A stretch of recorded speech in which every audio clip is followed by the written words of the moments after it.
मैं छत पे कपड़ा सुखा रही थी, अचानक से पकड़ लिया मेरा संतरा। बुआ के बेटे ने मुझे लेटा दिया और सारे कपड़े खोल के घुसाने लगा। उषा और निशा दिल्ली के विकासपुरी के मशहूर कारोबारी सुभाष तायल की लाडली बेटियां। उषा निशा से 2 वर्ष बड़ी थी। उषा का रंग रूप जहां ठीक ठाक था, वहीं निशा बेहद खूबसूरत थी। जहां भी जाती उसकी सुंदरता का सिक्का जम जाता। सभी उसे दुलारते पुचकारते। दोनों का बचपन संपन्न परिवार की छत्र छाया में सुख पूर्वक बीत रहा था। दोनों एक साथ लुका छुपी खेलती तो कभी गुड्डे गुड़ियों का ब्याह रचाती। उषा निशा को अक्सर चिढ़ाया करती कि जैसा तेरा गुड्डा काला कलूटा है ना, वैसा ही तेरा दूल्हा होगा। निशा भी तमक कर जवाब देती, अरे तू देख लियो, मेरे लिए तो कोई राजकुमार आएगा। वक्त बीतता रहा, दोनों ने यौवन की दहलीज पर कदम रखा। निशा हर मामले में उषा से बढ़कर थी। उसके रंग रूप की चर्चा तो पूरे समाज में होती ही थी, मगर रंग रूप के साथ साथ पढ़ाई, पाककला, गृहकार्य में भी वह दक्ष थी। इसी वजह से उसमें बचपन से ही एक सुपीरियोरिटी कॉम्प्लेक्स का भाव था। उसके व्यक्तित्व में एक छिपा सा अहंकार था। वह बचपन से ही परिवार वालों, रिश्तेदारों, पड़ोसियों के मुंह से अपनी तारीफ सुनते सुनते बड़ी हुई थी। उषा भी सुंदर है, मगर निशा का तो जवाब नहीं। खाना तो उषा भी अच्छा बनाती है, मगर निशा जैसा नहीं बना सकती। निशा को देखो, फिर क्लास में अव्वल आई है और उषा फिर से सिर्फ पास हुई है। और उषा ही क्यों, आस पड़ोस और क्लास की लड़कियों से भी जब भी उसकी तुलना की जाती है, वह हमेशा 21 घोषित की जाती थी। इन्हीं तारीफों के सदके उसके अवचेतन में खुद के नंबर 1 होने की भाव भर दिया था। उसे सदा यही लगता था कि कोई भी दूसरी लड़की उसके मुकाबले कुछ नहीं है। सुभाष तायल की समाज में काफी प्रतिष्ठा थी। इधर बेटियां बड़ी हुई, उधर उनके लिए रिश्ते आने लगे और एक शुभ संयोग में उषा का रिश्ता लक्ष्मी नगर निवासी अजय हो गया है। अजय एक अमीर और प्रतिष्ठित खानदान से ताल्लुक रखता था। अपने पिता का इकलौता बेटा था और बहुत हैंडसम था। निशा ने जब अजय को देखा तो मानो सम्मोहित हो गई। 6 फुट से निकलता कद, गठीला बदन, गेहुआ रंग, तीखे नैन नक्श और बेहद सलीकेदार, साथ ही साथ बेहद अमीर। सचमुच वह किसी भी नव यौवना के सपनों का राजकुमार हो सकता था। उषा और अजय की शादी खूब धूमधाम से हो गई। सुभाष तायल ने पैसा खर्च करने में कोई कमी नहीं रखी। विवाह उत्सव के दौरान निशा सज संवर कर विभिन्न आयोजनों में बढ़ चढ़कर हिस्सा ले रही थी। हर जगह आगे आगे थी। उसके रंग रूप का जलवा कुछ ऐसा चढ़ा था कि वर पक्ष के लड़कों के दिल पर मानो बिजलियां पड़ी थी, तो लड़कियां ईर्ष्या से सुलग उठी थी। पूरे विवाहोत्सव में निशा के रंग रूप और आत्मविश्वास से भरे व्यक्तित्व की चर्चा थी। खैर, विवाह संपन्न हुआ और उषा अपने पिया के घर चली गई। सपनों के एक सुंदर संसार से निकली तो कहीं अधिक सुंदर और सजीले संसार में चली गई। अजय हर लिहाज से एक अच्छा जीवन साथी साबित हुआ था और दोनों की गृहस्थी सुखपूर्वक चलने लगी। कुछ अरसे बाद निशा के लिए भी रिश्ते आने लगे, मगर सुपीरियरिटी कॉम्प्लेक्स के भर में फंसी निशा को कोई भी रिश्ता पसंद नहीं आता था। वह हर लड़के की तुलना मन ही मन अजय से करती थी। कोई लड़का लुक में अजय से कमतर होता तो कोई पैसे में, किसी का परिवार बड़ा होता तो किसी की गाड़ी और कोठी छोटी होती। निशा एक तरह से मृगतृष्णा में जी रही थी। उसके अवचेतन को यह कबूल नहीं था कि उसका घर वर किसी भी लिहाज से उषा से कमतर हो। अपनी इसी महत्वाकांक्षा में उसने कई अच्छे रिश्ते ठुकरा दिए। उसके पापा मम्मी उसे बहुत समझाते थे कि छोटी मोटी किसी बात के लिए इतने अच्छे रिश्ते ठुकराना ठीक नहीं, मगर निशा के दिमाग में तो नंबर 1 होने का मुगालता चढ़ा था। इसी उहापों में 2 वर्ष बीत गए, रिश्ते आने भी कम हो गए। निशा ने एमए प्रथम वर्ष में दाखिला ले लिया। कहते हैं वक्त कभी एक सा नहीं रहता। सुभाष तायल के सुखी संपन्न जीवन को भी आखिरकार वक्त की नजर लगी।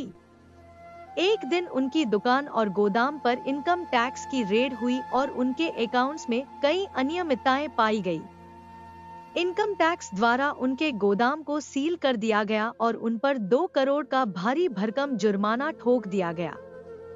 लाखों का माल जब्त कर लिया गया, साथ ही साथ आवश्यक वस्तु अधिनियम के मुकदमा भी ठोक दिया गया, जिसमें यदि वह दोषी साबित हो जाते तो उनको जेल भी हो सकती थी। संकट की इस भीषण घड़ी में उनके पुराने मित्र रामनिवास गोयल ने उनका साथ दिया। रामनिवास गोयल स्थानीय पॉलिटिक्स में थोड़ी बहुत पहुंच रखते थे। उन्होंने अप्रोच लगाकर मामला खत्म करवाया। 2.5 करोड़ की बजाय सिर्फ 25 लाख जुर्माना ही भरना पड़ा। गोदाम भी खुल गए, जब्त माल भी छूट गया और साथ ही साथ की केस खत्म करवा दिया।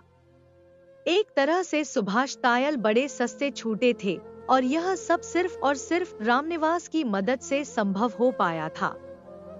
ऐसे बुरे वक्त में उनके सगे जीजा, जो कि भूतपूर्व सांसद थे, और कुछ अन्य करीबी लोग जिनकी पहुंच ऊपर तक थी, सभी ने मुंह मोड़ लिया था। तब रामनिवास ने उनके हद से ज्यादा मदद की थी, रात दिन भाग दौड़ की थी और कईयों का एहसान अपने सिर पर लिया था।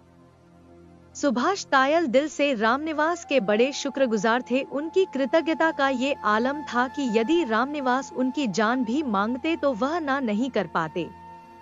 3-4 महीनों बाद जब सारा मामला फारिग हुआ, परिवार में सुकून के दिन लौटे, तो एक दोस्ताना मुलाकात के दौरान रामनिवास ने सुभाष तायल से अपने बेटे के लिए निशा का हाथ मांग लिया।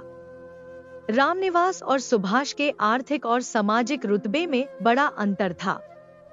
यूं तो रामनिवास भी पुराने खानदानी रईस थे, मगर उनका अपने 2 बड़े भाइयों से पुश्तैनी जायदाद के लिए बंटवारे का विवाद चल रहा था और मामला कोर्ट में था। उन दिनों वह दाल मिल रोड पर अपनी 3 कमरों के एक ठीक ठाक से फ्लैट में अपनी पत्नी और इकलौते बेटे राजीव के साथ रहते थे। आय का साधन हस्ताल रोड पर एक रेडीमेड कपड़ों की दुकान थी जो अच्छी चलती थी। दोनों बाप बेटे उसी दुकान पर बैठते थे। राजीव एक मध्यम वर्गीय सोच रखने वाले लाखों लड़कों की तरह ही एक लड़का था, जिसकी दुनिया दुकान, घर और कचहरी तक सीमित थी। देखा जाए तो ना तो सामाजिक लिहाज से दोनों परिवारों में रिश्ता होने लायक मेल था और ना ही निशा के सामने राजीव कहीं ठहरता था, मगर फिर भी एहसान के बोझ तले सुभाष इनकार ना कर सके। पिछले दिनों के संकट के दिनों की गहमा गहमी और इस संकट से निकालने में रामनिवास का योगदान निशा से छुपा नहीं था। उन दिनों वैसे भी उसके लिए रिश्ते आने कम हो गए थे। राजीव उसे जरा भी पसंद नहीं था, मगर फिर भी उसने बेमन से हाँ कर दी। 2 महीने बाद एक सुरुचिपूर्ण समारोह में राजीव और निशा का विवाह हो गया। इस बार चूंकि लड़के वाले अपेक्षाकृत कम हैसियत वाले थे, इसलिए विवाह का आयोजन उतना भव्य और धूमधाम वाला नहीं था जितना उषा के विवाह में था। दुल्हन के श्रृंगार में निशा पर कुछ ऐसा रूप चढ़ा था कि चारों तरफ वाह वाह हो गई थी। राजीव अपनी किस्मत पर फूला नहीं समाता था। उसने सपने में भी नहीं सोचा था किस्मत उसके लिए इतनी खुशियां लेकर आएगी कि उसे अपना दामन छोटा लगने लगेगा। एक तो होने वाले ससुराल की साधारण हैसियत, दूसरे जीवन साथी के रूप में राजीव का साधारण व्यक्तित्व और ऊपर से विवाह समारोह भी साधारण। निशा के दिल में कोई उत्साह उमंग नहीं था। सारी जिंदगी हमेशा सबसे अव्वल रहने वाली निशा अपने जीवन के इतने अहम मोड़ पर पिछड़ गई थी। उनके बचपन में उषा द्वारा भोलेपन में कही गई बात, तेरा दूल्हा तो काला कलूटा होगा, मानो आज शाप बनकर सच हो रहा था।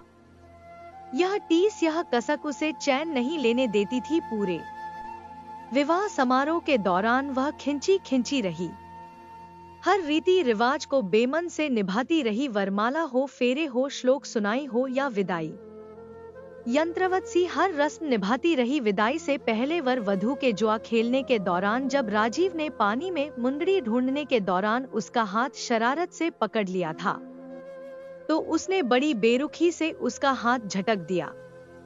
राजीव को भी थोड़ा थोड़ा एहसास हो रहा था कि निशा कुछ असहज है, मगर उसने इसे एक बेटी द्वारा पिता का घर छोड़ने की वेदना ही समझा।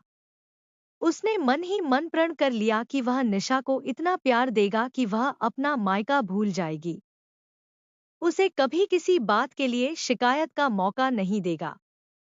बार बार वह निशा की ओर मोहब्बत भरी नजरों से निहारता और उसकी उल्फत की परवाज उरूज पर होती जाती। मगर सुहाने सपने अक्सर बीच में ही टूट जाते हैं। राजीव को क्या मालूम था कि जिस मूरत को उसने मन मंदिर में इतने प्यार से बिठाया था, उसकी पूजा करने लगा था।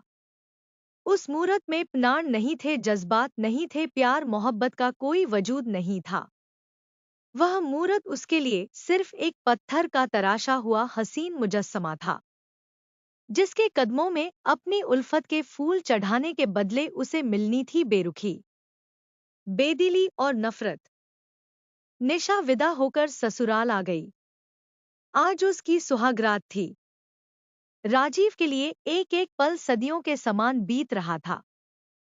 सारे दिन पड़ोस और रिश्तेदारी की औरतें आती रही, राजीव के यार दोस्त आते रहे। सबने चांद जैसी बहू के आने के बधाइयां दी। राजीव को मन ही मन उन सभी पर गुस्सा आ रहा था। ये बुढ़िया टलती क्यों नहीं, यह दोस्त कमीने मन ही मन तो मेरी किस्मत से जल रहे हैं। उसका बस चलता तो वह अभी ही रात कर देता। खैर, मुंह दिखाई की रस्म और दिन में 2-3 घंटे आराम के बाद आखिरकार मिलन की बेला भी आ ही गई।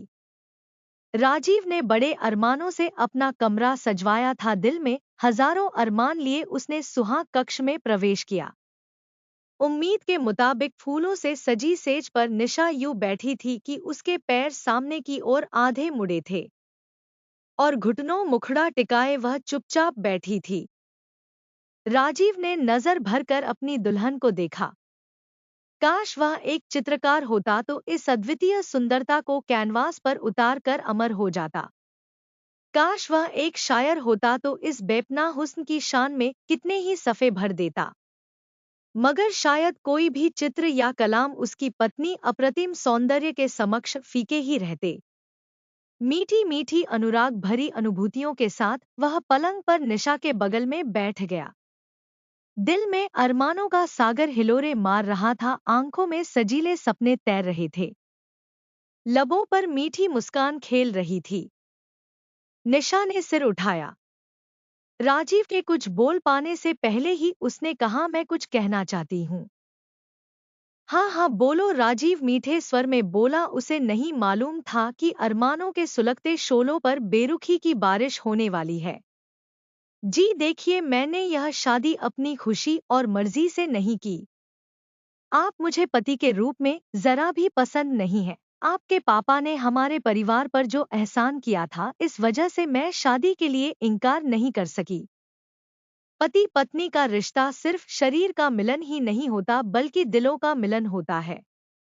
और मेरे दिल में आपके लिए कोई स्थान नहीं है। आज की रात यदि सिर्फ मेरा शरीर ही हासिल करना है तो आप कर सकते हैं, मगर आपका यह कृत्य मेरे लिए बलात्कार ही होगा। मैं दिल से इस मिलन को कबूल नहीं कर सकती, बाकी आपकी मर्जी। मुझे जो कहना था कह दिया कहकर निशा ने सिर झुका लिया। यह शब्द पिघले शीशे की तरह राजीव के कानों में पड़े। उसे दुनिया डोलती से महसूस हुई। कई क्षण तो उसे समझ में ही नहीं आया कि वह क्या कहे। होंठ सूख गए, गले में गोला सा अटकने लगा।